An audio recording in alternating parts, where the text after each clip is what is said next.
Welcome to the First in Class podcast. Today I have the pleasure of introducing Dr. Eddy Gelfand. Thanks for being on the podcast, Eddy. It's a pleasure. Thanks for having me, Cory. My pleasure. Dr. Gelfand has been in private practice since 1996 with a special passion for surgical dentistry, TMJ therapy, full mouth reconstruction, and extensive experience in dental implants and advanced cosmetic dentistry. Dr. Gelfand is a graduate of the University of Toronto, Tufts University School of Dental Medicine, Las Vegas Institute of Advanced Dentistry, and the Mish International Implant Institute. He is the president and founder of Dawson Dental Centers with 50 plus practices across Ontario, over 120 dentists and 700 employees. You may see one of his locations near you. In fact, on the way into the studio, I saw one of his locations across the street. He's a member of the advisory board of Dental Corporation of Canada, DCC, with 550 practices across Ontario and Canada. Consultant to Dental Corp DCI Institute, focused on training, development, and growth of dentists and their clinical teams. Practicing dentist, focusing on coaching, mentoring dentists in advanced full mouth rehabilitation, implantology, neuromuscular dentistry, TMJ, and airway therapy. Welcome to the podcast. Thank you, Cory. Thank you. So, Eddy, let me ask you, what got you into dentistry? Like, why dentistry? Why did you choose dentistry? Cory, funny enough, I actually decided that I wanted to be a dentist when I was 12 years old. And, most kids decide that they want to take a different path. Parents are asking them, or their friends are asking them. And in most cases, over 90% of the time, they change the path, and it's very normal. For some reason, I decided that's the path I'm going to take. And I never thought about anything else in my life. I like the idea that I'll be called a doctor. Early on, as a kid, it seemed like it would be cool to be a doctor in a community. I also was great with my hands as an artist and creating things, so I thought that would be in line with what I'm passionate about on a daily basis as far as fun is concerned. And I'm still having fun today with dentistry, even on days when I don't have to, still enjoying this to the fullest. And later on, I realized that besides being a doctor and besides being crafty and great with my hands, it's also going to benefit me financially. It's a great source of income if you do it right. So those were the driving forces early on as a kid and growing up as a teenager, and later on in life, obviously getting into dental school. But what's interesting enough, I liked it, but I didn't love it in the first few years. I knew it was the right thing to do. That's the only thing that I was heading into for most of my life as far as a career is concerned. But only in the third or fourth year, I actually fell in love with dentistry. And over the years, I began to love it even more and more and more as the clinical dentistry aspect, as I learned so many more things that were not offered in dental school. Yeah, that's fantastic. And I notice with a lot of successful people, the deeper they get into an understanding of their area of expertise and what they specialize in, the more interested they get, and they go deeper and deeper and deeper into that specialty. As a child, what was your childhood like? It looks like you have a very, not looks like, you do have a very vast entrepreneurial background, with the 50 locations and on the advisory board to Dental Corp with 550 practices. What was the foundation for your success, and what got you into entrepreneurship? So when I was 16 years old, I was approached by somebody that started a company and didn't know what to do with it. At the time, it was duck cleaning company, not residential, commercial. I know everybody hears duck cleaning and they start laughing and they're like, oh no, not duck cleaning again. You get a million of those calls all the time right now, but at that time it wasn't that common. So competition was scarce. It was a little easier to get into the market if you did it right. So the person that started the company didn't know what to do with it precisely. So he approached me when I was 16 years old and asked if I can help from a marketing perspective and from the perspective of creating relationships with business owners, specifically restaurants. And he would go in and actually do the work himself. And I realized quickly that I'm really good at sales. I'm really good at creating relationships fast with people. And I also realized that how important it is in everything that you do. And that, I feel, gave me a foundation for both the business perspective and also what's to come in later years in dentistry as well. It all comes down to relationships and building relationships as fast and as effectively as possible. And I helped him bring his company to $1 million in the first year. I was still a student, so I had to do other things. He wanted me to be a partner, but school was very important for me. Following that, I was selling T-shirts. It's not related whatsoever. Also in my teens, in wholesale across the GTA in Ontario. I got into the gym business afterwards, printing T-shirts and operating tanning salons, I started and operated a pro shop, a sports store, and several squash courts that were also a great source of income. I know it's a bunch of non-related businesses that were very helpful for me and kept me going while I was in dental school. Once I graduated dentistry, I sold everything that I had and just focused on dentistry. And that was the beginning of my entrepreneurship in dentistry as well, as a business, not just the clinical side of dentistry. Yeah, that's fantastic. And you can see why you're so successful, because all of these businesses that your prior experience led you to the success of today. It's like we always talk about getting from A to Z, but really there's like A, B, C, D, E, F, G, and so on and so on. And there's so many different steps to success. And it looks like you've taken many of those steps along the way to get to where you are today.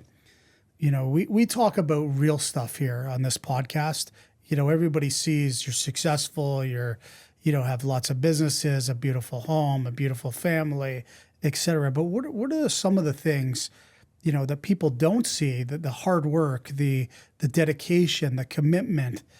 Nobody gets to create the type of success that you've created without a foundation and the things that people don't see.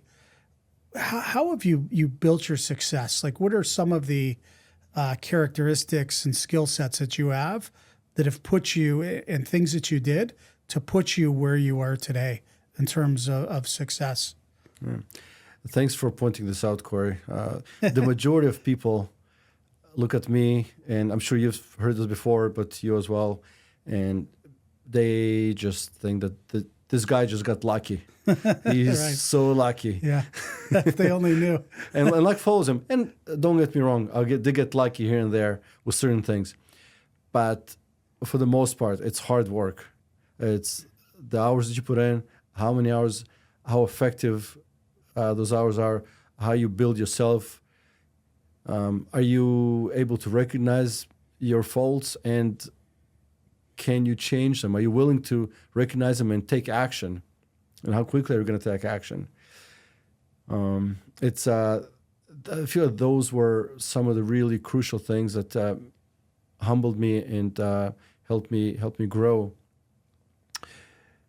In terms of success, I enjoyed the success almost right away when I opened my first practice when I was 24, almost right after dental school.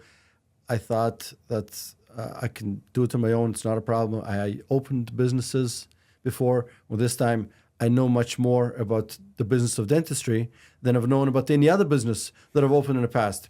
Usually I'd open a business and then I'd try to figure out how to make it work. But dentistry seemed like it should be easy because they taught me in school everything about dentistry, clinical dentistry. And then the first practice went well, second practice went well, but very quickly I realized that there's so much more to it. It's not that they don't teach you in dental school. So many things that you need to know about people, communication, about leadership, that I had no idea what any of those things were about. They teach you, Tufts was a great school for dentistry, and I'm very happy that I went over there. But none of the dental schools are doing remotely anywhere close to a good job in helping dentists become the leaders in their dental offices, the leaders for the patients, the leaders in the communities, elevating and developing the people that work for them. And it might not be as crucial when you have one practice, when you have full visibility and full control over the people that you see every single day all around you, and you could just delegate, do this, do that. You're not doing this right, you're not doing that right. But what if you have 3 practices, 5 practices, 7 practices? Very quickly I learned that I'm making mistakes and I'm failing at so many different things. And actually failure is one other component I feel is really crucial for anyone who's trying to be successful, to be comfortable with failing and allowing themselves to fail, as long as you know that it's okay to fail and you're going to learn from it. You're going to get up, diagnose the reason for the failure, and come up with a solution, including being open to the idea that the solution is working on yourself before pointing fingers to others. It's the natural thing to do, and it's our human instincts that will ask us to look elsewhere when something bad happens. It's the circumstances, it's somebody else's fault, it's just what happens, it's the economy, it's my parents brought me up this way, it's my environment, everything else but me. It's much easier to look yourself in the mirror and say, it's not my fault, that's just the way it is. But that approach and that attitude towards life or success or failures is not the approach that will help most people get to where they want to be. So I failed many times. Between 4 practices and 7 practices, I had multiple failures, and that's what I realized. I have to invest in myself in terms of leadership, learn much more than I thought that I knew about business. So no, understanding the business and understanding clinical dentistry just wasn't enough anymore. I had to start working on myself so I can help build the teams, invest in the people that I want to become incredible and amazing, so that when I'm not there, they can do their best. They can do all the right things to elevate the business as if I were there with them at any point. And after several years of failing and learning and failing and learning and becoming more successful and spending probably thousands of hours on developing myself in terms of leadership, whether it's books or audiobooks or courses. I attended the Bell Institute for leadership in North Carolina, many other courses. It helped me become better. Not perfect. I wouldn't even say excellent. I still have a long way to go to become excellent, in my opinion. But I've become significantly better and much, much better at developing the teams around me to a point where at the moment I feel like they can do between 90 to 95% of the things that I would be doing if I were in their shoes. And that gives me a peace of mind, and it gives the rest of the team members in our offices the ability to grow and be happy when they come to the workplace. Yeah, it's pretty incredible. And this is why I love surrounding myself with individuals like yourself. Because, folks, here's a guy that has 50 dental practices, is on the advisory board for another company that has 550 practices, but doesn't consider himself excellent yet. And that's the mindset of a champion. You're always growing. You're always trying to get better. No matter where you are, you realize there's another level to get to. And the most successful people I find in life are the ones that they have a lot of control over their ego, their ability to, not seduce themselves into believing, how great they are, right? Because Eddie realizes there's always another level to get to. And, he knows that he has a lot to do to get the job done and to keep getting to different levels and to keep elevating himself. But another point you bring up that I think is amazing is, in order to create all of the success, you have to work on yourself. You've mentioned so many important points, working on yourself, right? To make yourself a whole person, to be able to, deal with failures along the way. And, I have a mentor, by the name of Tim Grover, and one of his lines is always, I'd rather deal with failure than regret. And he says, if you think the price of failure is great, wait till you get the bill for regret, right? And failure is part of success. Tell me, how did you get your mindset? And, was there anyone specific, like a mentor or a individual that you worked closely with, or, even from your young years? Like, tell me about the various mentors and people you surrounded yourself with and how they've impacted your level of success and your mindset. Because I think it's pretty obvious you have a really strong mind. Who are the individuals that impacted that, or how did that? I guess the way of saying it is how did you get that mindset that you have today? Mm-hmm. So it's a great question. I'm not really sure what the original mindset in my teens was, or has originated from. But I can tell you from a business perspective, there were several people that influenced me over time. Probably one of the first ones was the CEO of a growing chain, just starting early on in Boston. That's where I went to school. And I was working as a hygienist, a temporary hygienist on the weekends in those dental offices. And I remember spending the time with the CEO. The office wasn't busy. It was just, when I came in, it was just the first few months that it was open. And out of the few offices that they had, the CEO would spend time mostly in that office. And any minute that it wasn't busy, I would try to spend time with him, trying to understand what his goals are and how he's running the offices and how he's running the chain as a whole. And at that time, it helped me realize that dentistry from a business perspective can be really great in terms of generating the initial cash flow that I would need with my own hands as a dentist, and using that revenue later on to operate and start additional businesses in the future. And the business of DSOs or chains of dental offices wasn't quite as popular at that time in Canada, but it was already in the US. And I spent enough hours with him to later on, once I graduated, start a similar process in Canada. And despite many other dentists that told me that this would never work in Canada or in Ontario or in Toronto, I just simply did not see a reason for it not to work. If it works somewhere else, why would it not work over here? And I decided I'm going to open the first office right away. I opened the second office a year later and just kept going. So he was probably the first mentor that I had from a business perspective that made me think outside of the box in terms of multiple dental offices.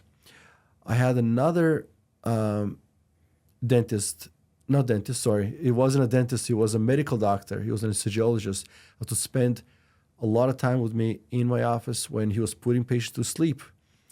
And he was an anesthesiologist that had a lot of interest in psychology and hypnosis. And he spent a lot of time talking to me about the psychology of team members, employees, patients, and how to be a better leader for all of them. And I learned a lot of very useful things from him as a leader.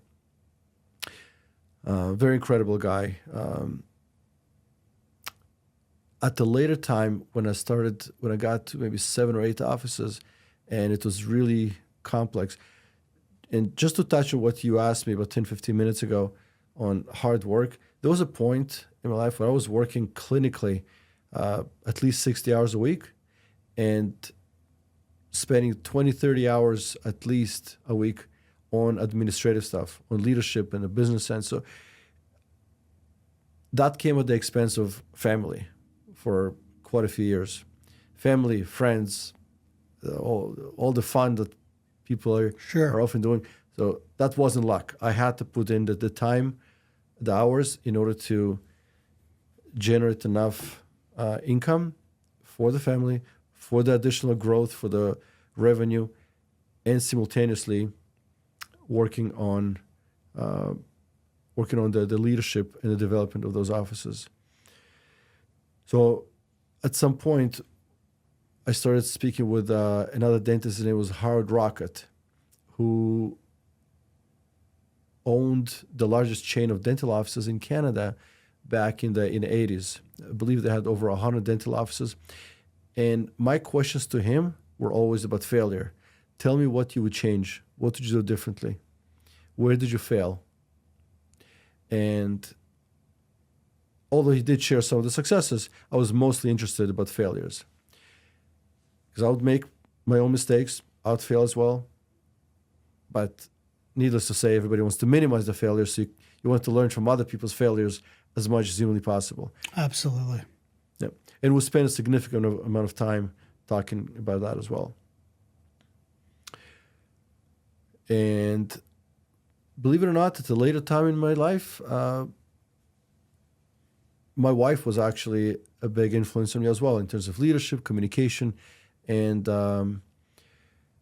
speaking with developing, speaking with your employees, speaking with team members, developing your team members, and she was quite an influence in terms of leadership on my end as well. That's incredible. And they say behind every great man is a great woman as well. And I've had the pleasure of meeting your wife, very lovely individual in person. And how has that relationship impacted your level of success? I know you have a beautiful family as well.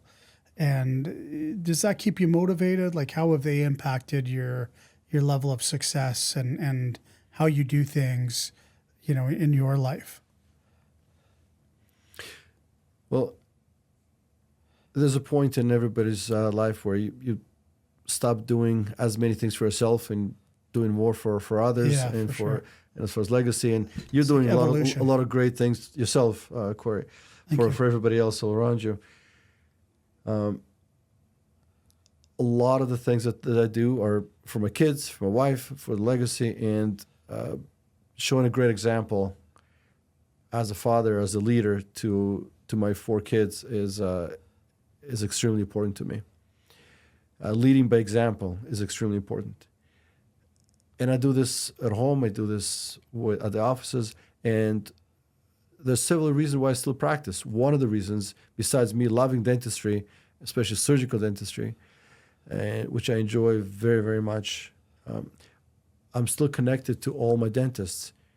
And I lead by example. Everything that I do, everything that I coach, I do my best to do the exact same thing. So it has benefited me from on a personal level at home, as well as at work. Yeah, it's like I find that's like a lot of my motivation. It's my drive, to show my kids what's possible for them, and how a person should conduct themselves, and because I find like kids are always watching. They're always like, remember when we were kids and we'd watch our parents? And Yes. So I know they're always watching, right? And it's I think it's a huge motivation for me, and it drives me each day to compete with my best self and try to. I don't always succeed. There's times I might lose my temper, lose my patience, or something like that. But it's I try to be cognizant, and I think it's when you find these things that give you purpose and meaning, I think that's a huge factor in success as well, because not every day is going to be a great day. Like some days are going to be crappy days, and you just need that purpose to drive you to get to that next level, or to go through what you're going through. Yes, definitely. Yeah. And I'm definitely in a mindset of leading by example, and not telling my kids, do as I say, not as I do, because ultimately it just doesn't work. Right? Yeah, absolutely. And you have a huge, beautiful family. It's great. I'm happy for your success. Thank you. Yeah. And what was your childhood like? Like, are you close with your parents? Did they have a significant impact on your level of success? What was that all like for you? My childhood wasn't the easiest. Starting from grade 1, for some reason I moved from grade 1 to grade 3. I have a good understanding as to why. In retrospect, You're a smart guy. I don't think it was a good idea, mostly socially. That the teachers felt because that's a huge jump at such a young age. It's a massive jump. Yes. Yeah. I Some didn't people have say much. 2 grades, but it's where you are in your life. It's one grade. So I didn't go to grade 2. I skipped from grade 1 to grade 3, and the teachers and my parents felt like I should take that's the test that allowed them to see whether I belong with everybody else my age or a year older, and they determined that I should go to grade 3. In retrospect, like I said, it wasn't. I don't think it was a great decision. I found myself socially not fitting in with anybody else. I was the youngest kid in the class, and I went from being the smartest kid in the class to being just average or maybe slightly below average. And that continued for quite a few years. So that was challenging. Having said that, it's possible that those challenging years actually shaped me to be who I am. I don't know if staying in grade 1 and going to grade 2 like everybody else would leave me as hungry for more if I always felt like I was on the top of the ladder. But feeling like I never really thought about it until this moment, to be honest.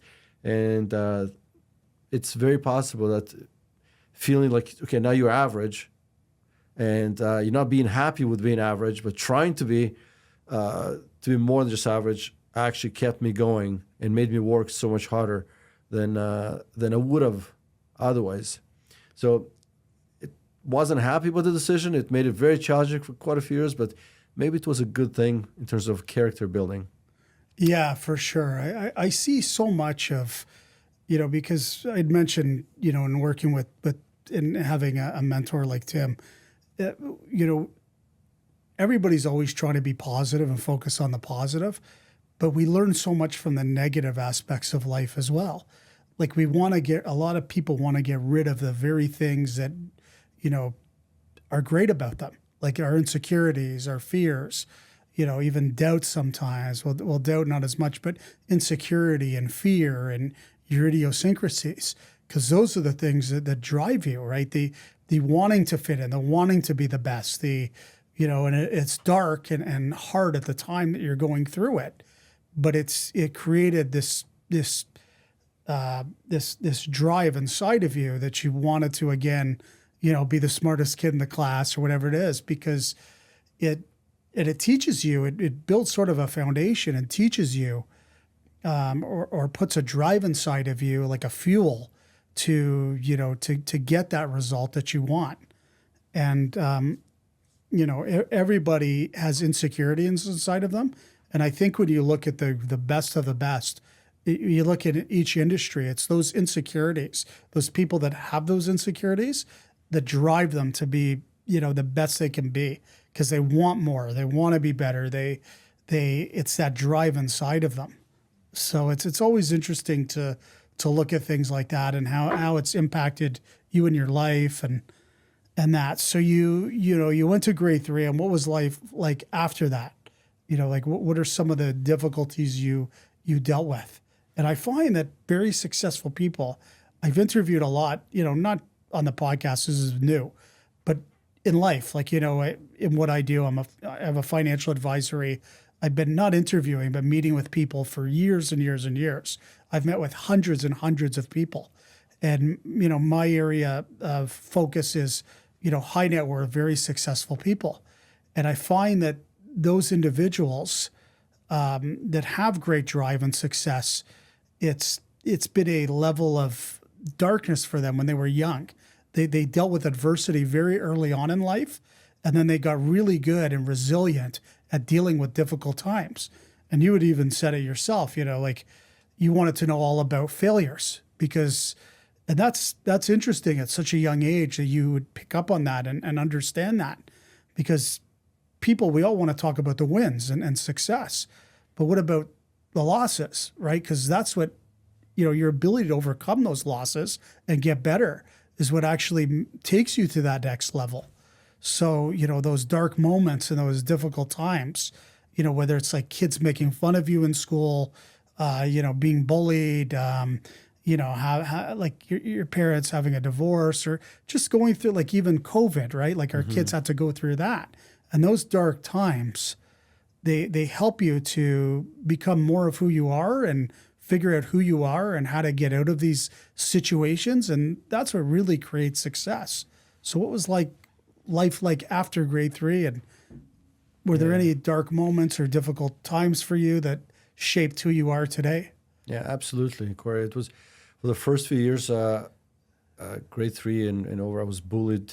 I was the youngest, weakest boy in the class. Yeah. And wasn't the smartest. So very easy to pick on me. Yeah. Right? And, when I would come home, there wasn't a lot of support over there. If somebody bullied me, then the answer would be just go back and defend yourself. What's your problem? Just like everybody else. If the marks were not where they should have been, and according to my parents, they should have been above 95%, every single report card, every single exam, then I would be reprimanded significantly and not in a way that people think about it nowadays, where the parents might take the time and to understand what the whys and what happened and how can we help. Back then, you probably know, like it's black or white. Either a good student or a bad student. You're not bringing good marks, you're a bad student or you're stupid. Just get better. That's just the way it is, right? And so those are my few years, probably until grade 7, when I finally started becoming more confident with my abilities. And I feel it took me maybe 4 years to catch up with everybody else to become one of what other people perceived, one of the smart kids in class, which, whether you're smart or stupid, it was all reflected by your grades. I wasn't smarter or stupider. That's who I was. It took me much longer to catch up with everybody else. And then at the later stage, just to put this in perspective, like I wasn't always comfortable with failure. I know, thanks for the compliment, but or even talking about it. For many, many years, even up to my mid-20s, failure is not something I wanted to talk about, even if I did fail or when I failed, and I did. Like most other people, you just talk about your successes and you just hide the failures, not just from others, but also from yourself. You almost want to ignore them. As the person that you build in the eyes of others is automatically the person that you build in your own eyes. And after some time, you believe what the stories that you tell everybody. And obviously, what you want other people to see is this great, successful guy, which I was on the right track, but wasn't 100%, not even close. And it took me some time, probably in my late 20s, I was beginning to realize the importance of being really true to yourself before you're true to others, and understanding where your shortcomings are, where you actually failed, where you're failing, and understanding what actions can you take to be better.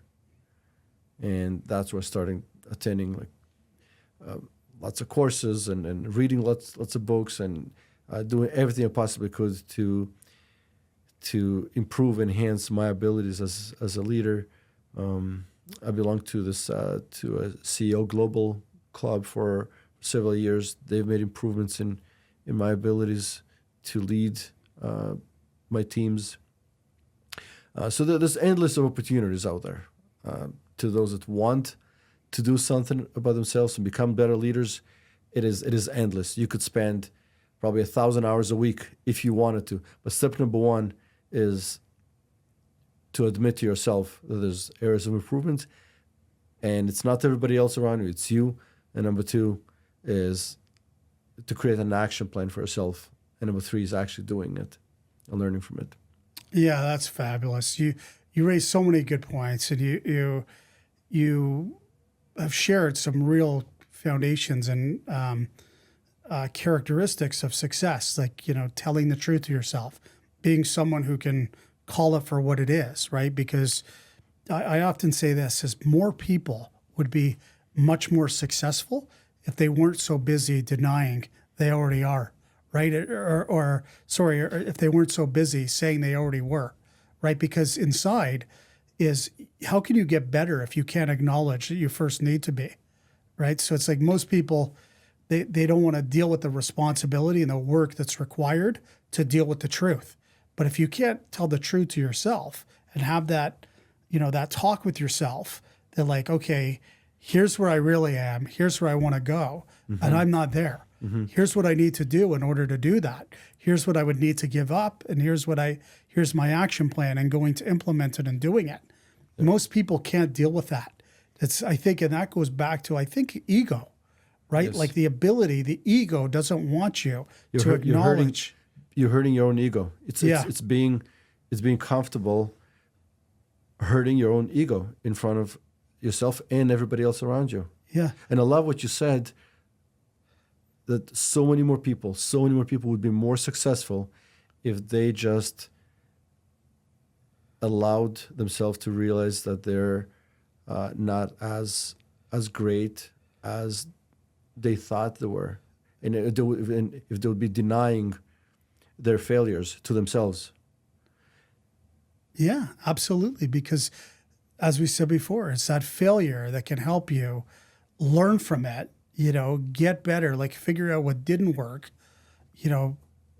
It's like, failure is sort of like a car that explodes, let's say.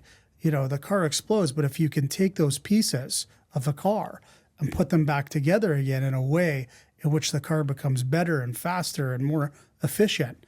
This is how life is, right? Is you're going to have failure along the way, but if you can be truthful to yourself, and I have conversations with myself all the time, because your ego and you know the real you, right? Yourself knows the real yourself, right? Yes, and it knows when you're bullshitting, when you're embellishing something.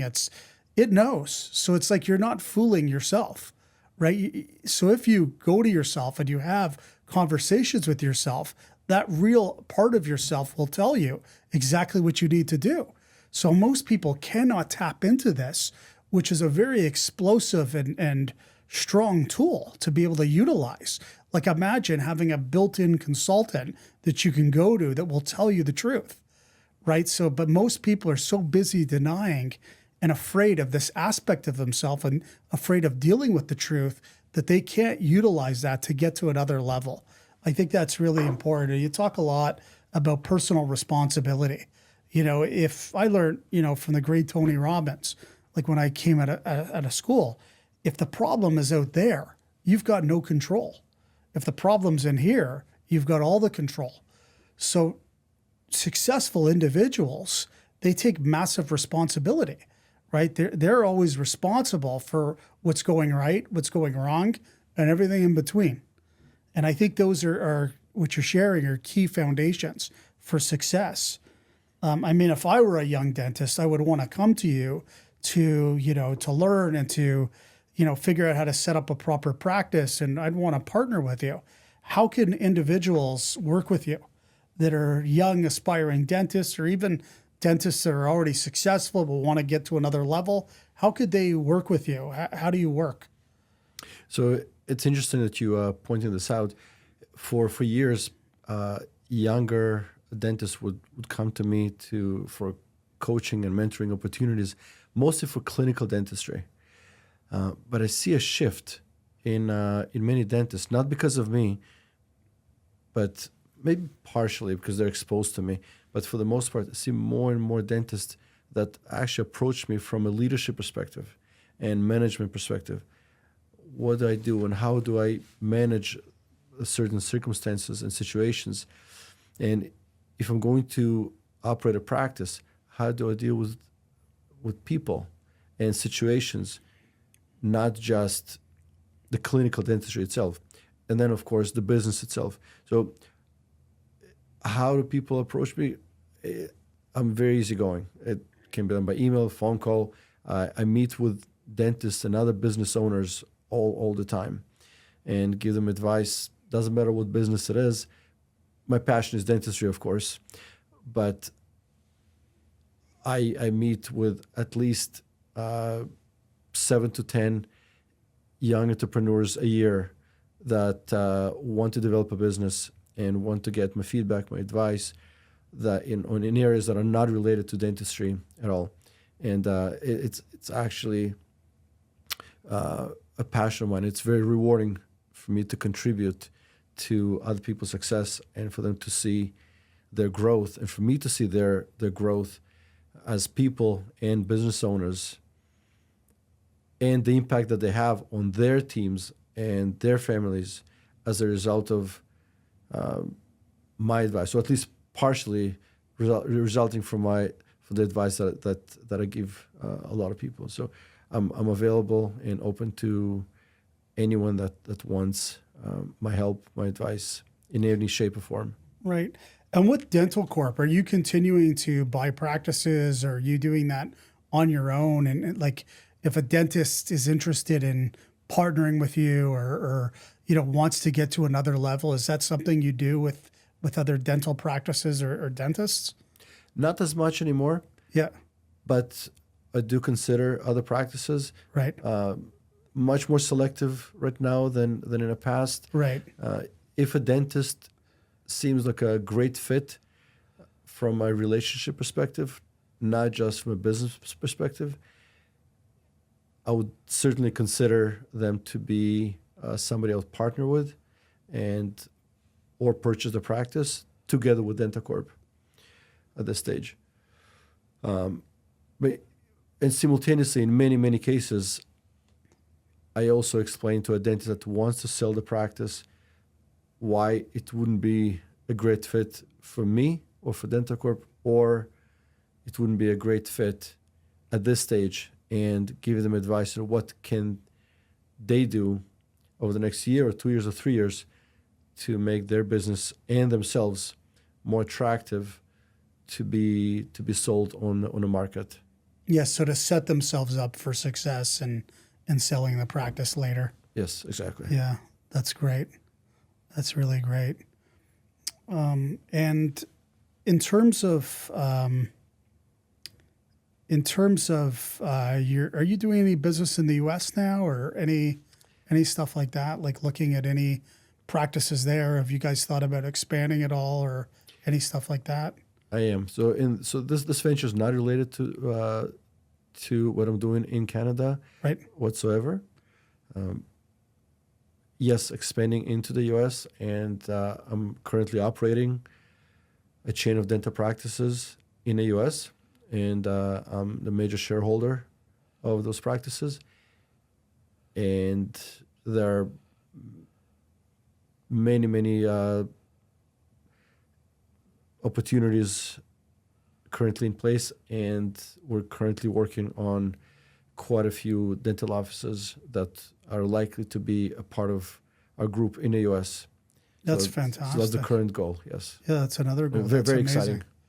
Yeah. So how would, for my viewers in the U.S. that may come across this, that are in the dental industry or no other dentists, if they want to work with you, how would they?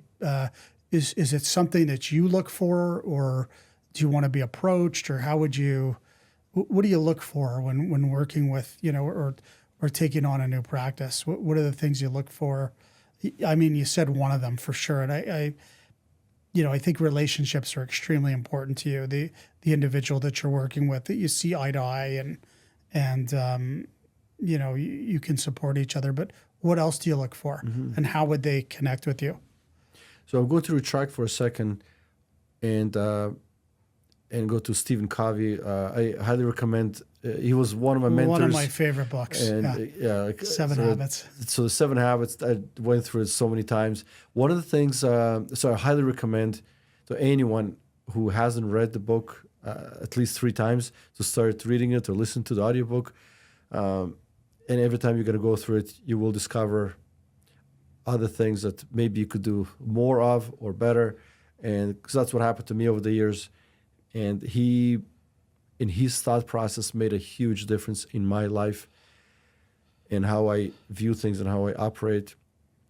One of the things he talks about is creating win-win situations. And when I discuss a possible scenario of a partnership or a sale with a dentist or another business owner, one of the things that I talk about is exactly that. If we can come up with a situation where it's a true win-win, then we're going to have a deal. My goal is not to take advantage of you. I'm also going to be fair to myself. I don't want anybody taking advantage of me. It has to feel like a win-win to both of us, and not just a feeling on that's going to last for a short while, but I want it to be a win-win on the long run as the relationship develops.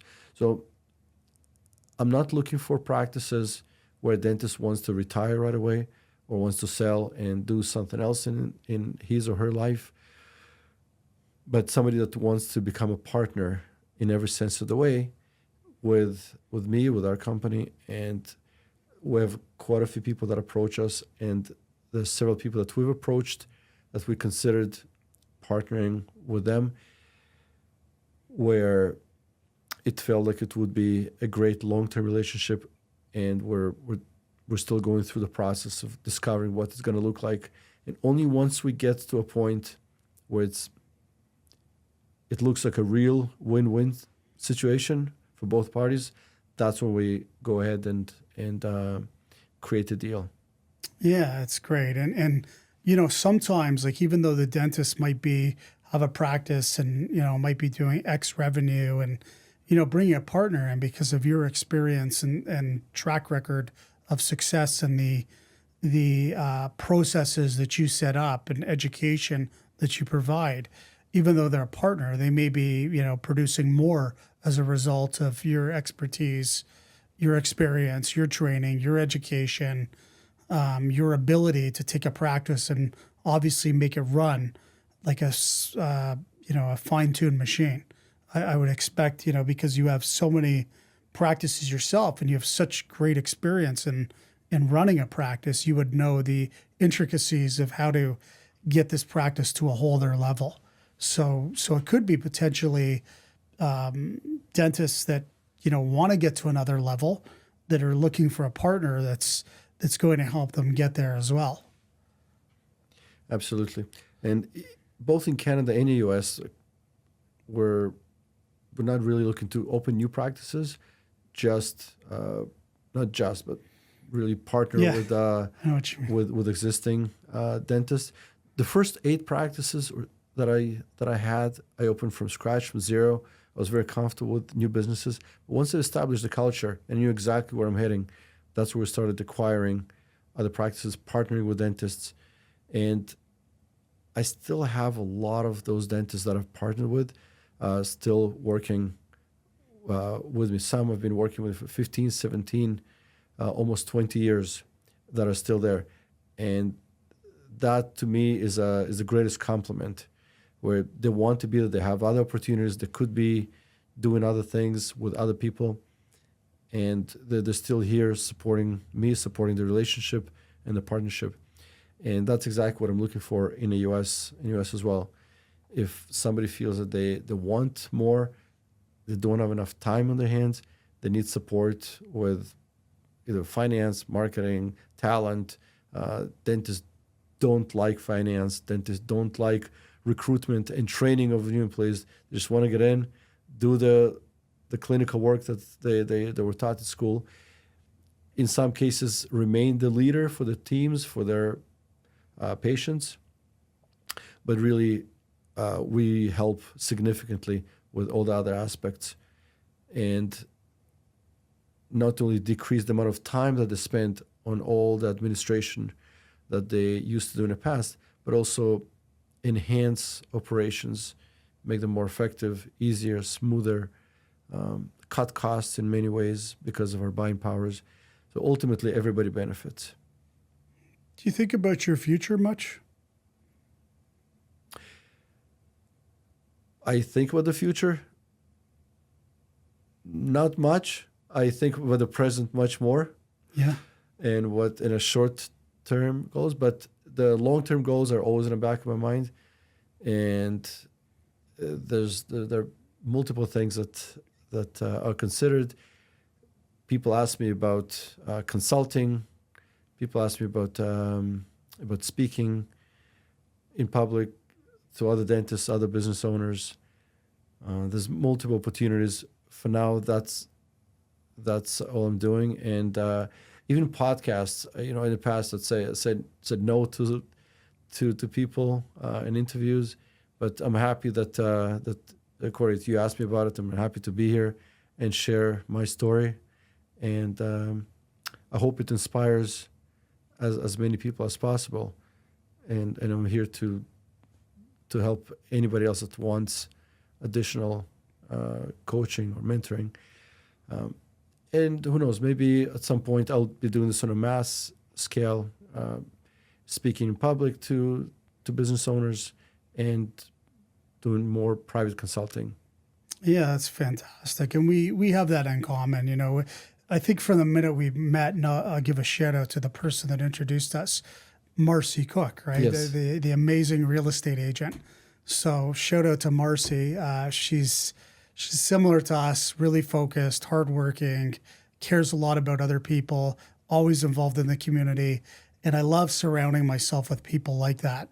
I think it's amazing. And if I were to ask you, suppose we were, 25, 30 years from now, you and I are sitting, we just had a round of golf, we're having a martini or scotch or whatever it is, and life went exactly as you wanted it, and we're winding down in our life. What would that look like to you? What do you want your legacy to be? I see myself not retiring ever for as long as I can. It's a laugh of recognition. Yeah. Yeah. So as long as my health allows me to continue doing what I'm doing, I'd love to continue doing my clinical dentistry, even if it's once a week. I consider this a hobby that I happen to get paid for and make a lot of people happy in the process. And if I make other people happy, that makes me happy, right? And I still have certain things that I do in dentistry that I'm that people look for me specifically for those procedures, and it's very flattering. So I enjoy that part.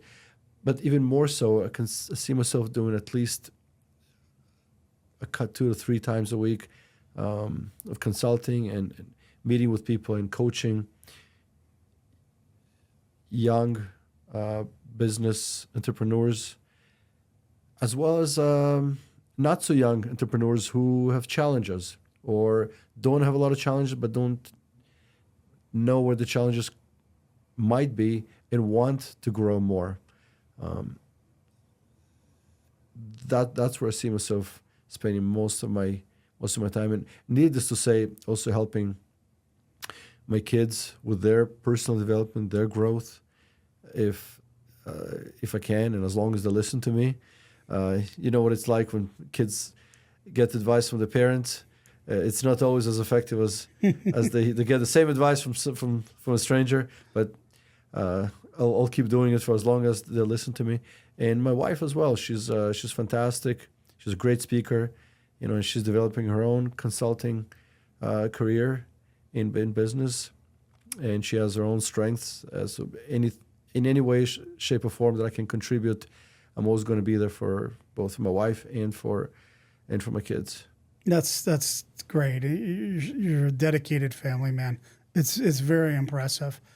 Well, I want to thank you for coming in today and accepting, my offer to do the podcast. Really appreciate it. You've been a great guest, and thank you so much for coming in. Thank you, Cory, for having me. It was great. My pleasure. So, viewers and listeners, thank you for tuning in to the First in Class podcast with Dr. Eddy Gelfand. Any comments, any feedback, I'd love to hear them. We are on Spotify, YouTube, Buzzsprout, and Apple Podcasts. Tune in and let us know any feedback you have. Thank you for listening, and always appreciate your viewership. Thank you.